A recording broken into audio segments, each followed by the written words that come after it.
ഇത് വല്ലാത്തൊരു കൂടോത്തരായി പേട്ടാ. കൂടോത്തരം എന്ന് പറയുന്നത് കേട്ടിട്ടുണ്ട്. പക്ഷേ ഈ മൂപ്പര് ചെയ്തിട്ട് എന്ത് കാര്യം? വീട് മാറിപ്പോയി. ഇപ്പം അവർക്കത് കേൾക്കുമോ അറിയില്ല കേട്ടാ. പക്ഷേ അതൊന്നുമല്ല ഞാൻ പറയാൻ വന്നത്. ഒരുപാട് ആൾക്കാർ ഈ കൂടോത്തരത്തിന് എതിർക്കുന്നു. അങ്ങനെയൊന്നുമില്ല, കൂടോത്തരം മറ്റതില്ല അതില്ല എന്നെല്ലാം പറഞ്ഞിട്ട് അവർ വല്ല ഇത് വിടുന്നു.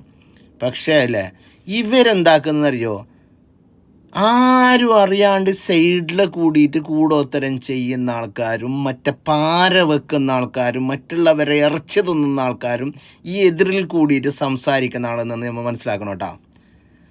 എൻ്റെ എല്ലാ അനുഭവത്തിലാണ് ഞാൻ പറയുന്നുള്ളത്. അവർ നമ്മളെ മുമ്പ് എന്നുണ്ടല്ലോ നല്ല സ്നേഹം കൊണ്ട് അവർ നമ്മളോട് കാണിക്കും.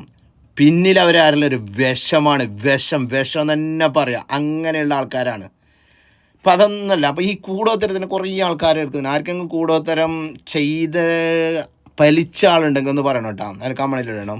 അപ്പോൾ ഇപ്പോൾ നമ്മൾ പറയാൻ വന്ന സംഭവം എന്ന് വെച്ചാൽ, ഇപ്പോൾ ഒരാളെ കൂടോത്തരം ചെയ്തിട്ട് ആൾ മാറിയിട്ട് CCTV ക്യാമറ പിടിച്ചത്, അതിനെ പറ്റി നമുക്കൊന്ന് കേൾക്കാമല്ലേ?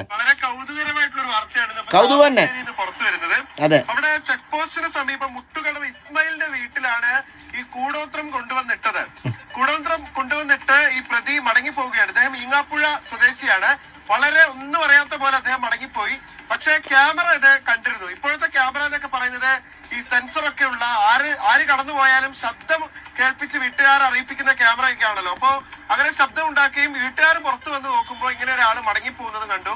ഉടനെ അവർ CCTV പരിശോധിച്ചപ്പോഴാണ് ഒരു അജ്ഞാതനായ ആള് വന്ന് ഞങ്ങളുടെ പറമ്പിൽ എന്തോ ഇട്ടു പോകുന്നത് കണ്ടത്. ഉടനെ തന്നെ അവിടെ അടുത്തുള്ള ആളുകളെയൊക്കെ സംഘടിപ്പിച്ച് ഇവർ പിന്തുടർന്ന് ഇയാളെ പിടികൂടുകയായിരുന്നു. പിടികൂടി പോലീസിനെ വിളിച്ച് കാര്യം അന്വേഷിച്ചപ്പോഴാണ് ഞാനൊരു കൂടോത്രം ചെയ്യാൻ വന്നതാണ്, ഒരു സാധനം നിക്ഷേപിക്കാൻ വേണ്ടി വന്നതാണ് എന്ന് ഇവിടെ വന്ന സുനിൽ ഈ നാട്ടുകാരോട് സമ്മതിച്ചത്. തുടർന്ന് പോലീസിനെയൊക്കെ വിളിച്ചു വരുത്തി ചോദ്യം ചെയ്തപ്പോഴാണ് വീട് മാറിപ്പോയ കാര്യം അറിഞ്ഞത്. എന്തായാലും സംഗതി കൂടോത്രമാണ്. ഇത് കൊണ്ടുചെന്ന് ഇടാൻ തീരുമാനിച്ചിരുന്നത് മറ്റൊരു വീട്ടിലാണ്. വീട് മാറിയാണ് ഈ വീട്ടിൽ വന്ന് ഇബ്രാഹിമിന്റെ വീട്ടിൽ വന്ന് കയറിയത്. എന്തായാലും സംഗതി പൊല്ലാപ്പായി. അദ്ദേഹത്തെ പോലീസ് പൊക്കി.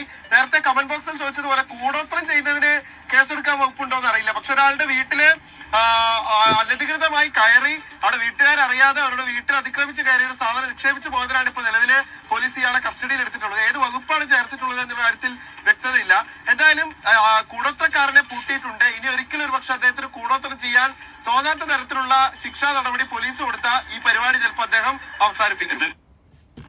അതെങ്ങനെ ശിക്ഷ കൊടുക്കാൻ? പക്ഷെ അതിന് കേസ് ഇതിൻ്റെ ഒരു ഇതില്ല എന്നല്ല പറയുന്നേക്കുന്നുണ്ട്. എന്നാലും നമുക്ക് കണ്ടറിയാം കൂടോത്തരം ചെയ്ത ആൾക്കാർക്ക് എന്താണ് ഇതെന്നുള്ള പുതിയൊരു ഇത് വരുമായിരിക്കും അല്ലേ.